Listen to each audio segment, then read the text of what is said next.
Estás escuchando Radio Che.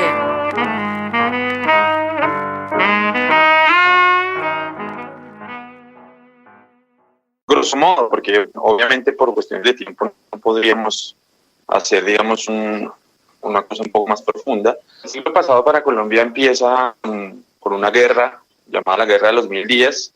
que termina en los primeros años, 1903, y ahí se da la primera repartición del país por parte de los partidos más grandes y tradicionales, el Partido Liberal y el Partido Conservador. Posteriormente a eso viene una relativa época de paz que va a durar quizás hasta 1935 o 36, donde empiezan en las regiones una suerte de guerras dirigidas por parte del Estado, ¿sí? y de algunos aparatos paraestatales armados en contra de lo que ellos denominaban en aquella época avanzadas comunistas, que eran, por supuesto, campesinos, digamos, armados, de una manera muy rudimentaria, simplemente para defender lo que consideraban una vida digna. Eso más o menos eran unos 8 años, hasta el año 48, que es el año conocido en que matan a Jorge Eliezer Gaitán, que personificaba las reivindicaciones populares de la época, que es asesinado además por los dos partidos tradicionales, el conservador, por supuesto, que estaba en el poder. Y de ahí en adelante, entonces, viene pues una avanzada de guerra sistemática en la que ya vamos un poco más de 70 años y que ha tenido flujos y reflujos, pero que, digamos, quizá en el año 85 tiene su pico más alto con lo que se llamó la Coordinadora Guerrillera Simón Bolívar, que se junta además con la guerra que se produce en el narcotráfico en Colombia, principalmente a la cabeza de Pablo Escobar, y es un momento en que fuerzas políticas tradicionales que, digamos, en estas elecciones personificaba Germán Vargas Lleras, que tuvo una derrota apabullante, sino que además logra hacer un proceso, una campaña electoral tanto de primera como en segunda vuelta, y no es totalmente invitado. En principio sin recursos, por supuesto, porque Gustavo Petro estuvo a punto de perder sus derechos políticos por una sanción disciplinaria que le impuso el entonces Procurador General de la Nación, el señor Ordóñez, y eso generó que en principio el Estado no le girara a él los recursos que por ley le gira a cualquier candidato presidencial. Entonces, en principio, la campaña estuvo reglada por una falta de recursos. Además, nuevas fuerzas políticas, y a esto me refiero con fuerzas políticas de la sociedad civil, se aglutinan en torno a Gustavo Petro con una reivindicación que tiene al menos 2 puntos importantes. Primero, la derrota de la corrupción, que para este momento, igual que en toda América Latina, digamos, es galopante y que, digamos, tiene su punto nodal en los contratos que hicieron los gobiernos de América Latina y también en Colombia con la transnacional Odebrecht. Y por otro lado, una propuesta ambiental innovadora a la posibilidad de construir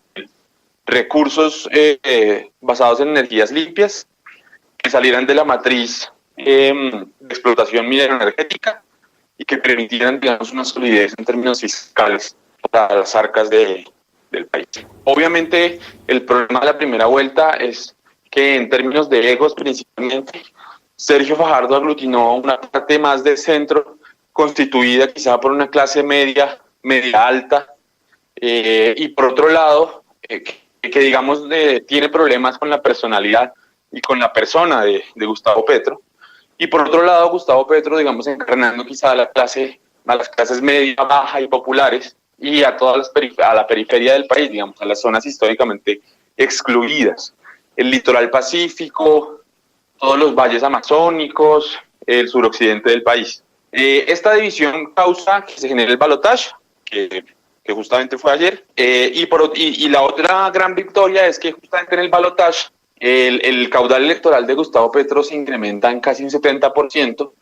con una cualidad particular que lo hace profundamente rico, y es que todos los grandes medios de comunicación estaban en contra de la campaña de Gustavo Petro. Además, la campaña de Iván Duque no asistió a ningún debate durante la campaña electoral del balotaje, y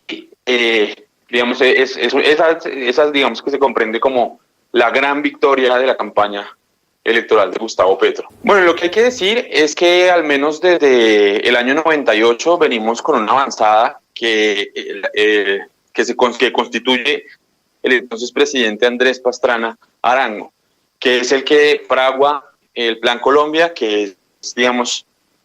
una avanzada dirigida por los Estados Unidos para contrarrestar la producción de cultivos declarados de uso ilícito, por un lado, por otro lado la producción de cocaína y por otro lado el contrarrestar la subversión. Lo que pasa en el año 98 es que se gesta una nueva fase del bloque hegemónico. Es decir, en este año se cumplen 20 años de una derecha que se ha convertido, digamos, salvo el giro que da Juan Manuel Santos, se ha convertido en la derecha más recalcitrante. Álvaro Uribe Vélez en este momento tiene al menos 23 procesos judiciales abiertos por concierto para delinquir, en donde las fuerzas paramilitares en las cuales él está a su cabeza, al menos ideológica, es responsable de al menos 30 masacres en todo el país. Entonces, claro, Iván Duque, por supuesto, al menos en estas elecciones, al menos hasta hoy, es consecuencia y producto electoral de toda esta derecha recalcitrante que viene dominando el país en los últimos 20 años y que además ha tenido mayoría absoluta en el Senado. Esto se contrarresta con un hecho importante, y es que, primero, hace por lo menos más de 30 años no se había derrotado la abstención electoral como pasó en este periodo. La abstención para las disputas electorales en Colombia ronda el 60-63%, y en estas elecciones se disminuyó casi al 45%. Esa es una victoria, digamos, impresionante, apabullante. Por otro lado, nunca antes, por lo menos en los últimos 50 años, en un balotaje, una fuerza alternativa había logrado lo que se logró ayer, que es más o menos el 40% del caudal electoral. Y eso, digamos, deja la disputa en la política en términos mucho más equilibrados. En este momento nos encontramos en un punto. Por un lado, Iván Duque, por supuesto, es hijo de toda esta tradición de derecha, de ultraderecha, que obviamente son todos los que lo apoyan. Por otro lado, la política, el bloque hegemónico al fin se desenmascara y todo el bloque hegemónico apoya a Iván Duque, y con eso, digamos, estamos no solamente a los que son acusados de financiar su política a producto del paramilitarismo, sino producto de la corrupción, que ya, digamos, es abierto, y hay más de 50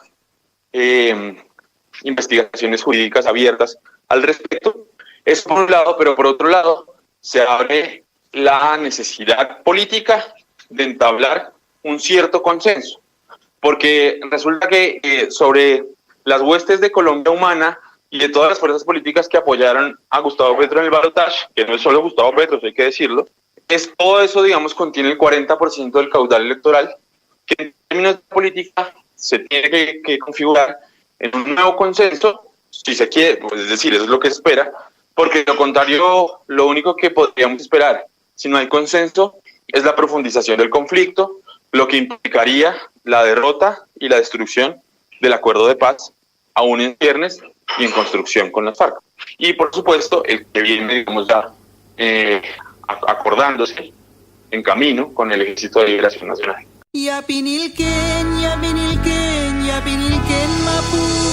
En Puguel Mapú sintoniza la 90.5 FM Che Comunitario.